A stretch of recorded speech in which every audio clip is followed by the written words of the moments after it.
বাংলাদেশের রাজনীতির চলছে এক উত্তাল সময়।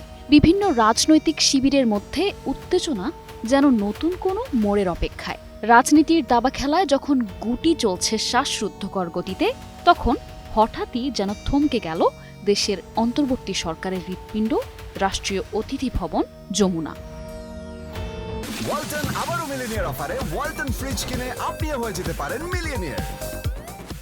চারপাশে উত্তাল রাজপথ, একের পর এক পাল্টাপাল্টি কর্মসূচি, ভেঙে পড়া রাজনৈতিক সংলাপের সম্ভাবনা আর আস্থাহীনতার গভীর খাদ। আর বাংলাদেশের এমন পরিস্থিতি দেখে গত ৯ মাসের মধ্যে দিল্লির সাউথ ব্লক সবচেয়ে আনন্দের সময় কাটিয়েছে গত বৃহস্পতিবার, এমনটাই মনে করছে রাজনৈতিক সচেতন মহলে। হাসি ফুটেছে পতিত আওয়ামী সেকুলার শিবিরেও। প্রধান উপদেষ্টার পদ থেকে ডক্টর মোহাম্মদ ইউনূস সরে দাঁড়াতে চান, এমন খবরে ফ্যাসিবাদ বিরোধী শক্তির মধ্যে যতটা উদ্বেগ উৎকণ্ঠা দেখা গেছে, ততোধিক উল্লাস দেখা গেছে মোদির ভারতে। আর গদি মিডিয়া উচ্ছ্বাসে মেতেছে। ২৪-এর অভূতপূর্ব গণ অভ্যুত্থানের মধ্য দিয়ে ভারতের দাদাগিরির অবসান ঘটে। আর এতে দেখা দেয় মোদির কপালে চিন্তার ভাঁজ। কারণ টানা ১৭ বছরের বাংলাদেশের ওপর একচ্ছত্র নিয়ন্ত্রণ হারায় ভারত। আর তা পুনরুদ্ধারে বাংলাদেশকে নিয়ে নতুন করে ষড়যন্ত্র শুরু করে মোদির ভারত। বাংলাদেশকে অস্থিতিশীল করতে শুরু করে ষড়যন্ত্রের নতুন নতুন ছক আঁকা। কারণ দিল্লি ডক্টর ইউনূসকে তাদের জন্য সবচেয়ে বড় হুমকি হিসেবে দেখছে। ফলে তাদের এজেন্ডার শীর্ষে রয়েছে ঢাকায় ইউনূস মুক্ত সরকার। এই এজেন্ডা বাস্তবায়নে নানাভাবে শক্তি যোগাচ্ছে পতিত ফ্যাসিবাদ ও তার দোসররা। আর এদিকে ভারতীয় গেম প্ল্যানের অংশ হিসেবেই বিভিন্ন ইস্যুতে ডক্টর ইউনূস সরকারের ওপর প্রচণ্ড চাপ সৃষ্টি করা হচ্ছে। বিব্রত ও বিরক্ত হয়ে তিনি ক্ষমতা ছাড়লেই প্ল্যান বি বাস্তবায়নে নামবে দিল্লি। প্রতিবিপ্লবের মাধ্যমে বিশ্বস্ত সেবাদাস শেখ হাসিনাকে ফেরাতে ব্যর্থ হয়ে নতুন কৌশল নেয় ভারত ও ক্ষমতাচ্যুত আওয়ামী লীগ। দিল্লির ছকে এদেশের রাজনীতি নতুন করে প্রভাবিত করার অপতৎপরতা চলছে।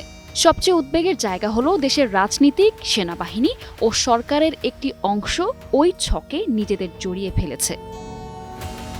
ভূরাজনীতিতে কোণ ঠাসা হয়ে পড়া ভারত যে কোনো মূল্যে ঢাকায় আধিপত্য পুনঃপ্রতিষ্ঠা করতে বহুমুখী কৌশল নেয়। আর সেই কৌশলে বুঝে না বুঝে ফাঁদে পা ফেলেছে গণ অভ্যুত্থানের পক্ষের কোনো কোনো রাজনৈতিক দলও। এসব দল ও সেনাবাহিনীর সাম্প্রতিক বয়ান এবং ভারতীয় গণমাধ্যমগুলোর প্রতিবেদনে বিস্ময়কর সাযুজ্য দেখা যাচ্ছে। ছাত্র জনতার অভ্যুত্থানের পক্ষগুলোর মধ্যে দ্বন্দ্ব ও বিভাজনের সুযোগও কাজে লাগাচ্ছে দিল্লি। গত বৃহস্পতিবার প্রধান উপদেষ্টা ডক্টর মোহাম্মদ ইউনূস এক বিস্ফোরক সিদ্ধান্তের দ্বারপ্রান্তে পৌঁছে যান। তিনি আর দায়িত্বে থাকতে চান না। জাতির প্রতি দায়বদ্ধতা, আন্তর্জাতিক প্রত্যাশা ও অভ্যন্তরীণ বিশৃঙ্খলার চাপের মুখে ডক্টর ইউনূস জানান, যদি কাজ করার মতো পরিবেশ না থাকে তবে তিনি সরে দাঁড়াবেন। আর এতেই উল্লাসে মেতেছে দিল্লি। এদিকে সর্বশেষ প্রাপ্ত তথ্য অনুযায়ী প্রধান উপদেষ্টা ডক্টর মোহাম্মদ ইউনূস তার অবস্থানে অনড় রয়েছেন।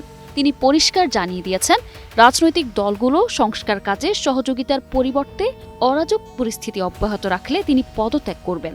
বিভিন্ন গণমাধ্যমে প্রকাশিত খবর বলছে, ডক্টর ইউনূস তার সহকর্মী উপদেষ্টাদের কাজকর্ম গুছিয়ে নিতে বলেছেন। আবার রাজনৈতিক দলগুলোকে বিকল্প খুঁজে নেয়ার বার্তা পাঠানো হয়েছে। আধিপত্যবাদ পুনঃপ্রতিষ্ঠায় ভারতীয় আধিপত্যবাদ কলকাঠি নাড়ছে। দেশের এই পরিস্থিতির জন্য ভারতের হাত থাকার ইঙ্গিত রয়েছে বলে মনে করছেন রাজনৈতিক বিশ্লেষকরা। তারা যে কোনো সময় যে কোনো অঘটন ঘটাতে পারে। তাদের কৌশল হচ্ছে ছোট ছোট অঘটন ঘটিয়ে মানুষের মতকে বিষিয়ে তুলে বড় ধরনের ঘটনা ঘটানো। নিশা আলম, নিউজ ডেস্ক, ২১ টেলিভিশন।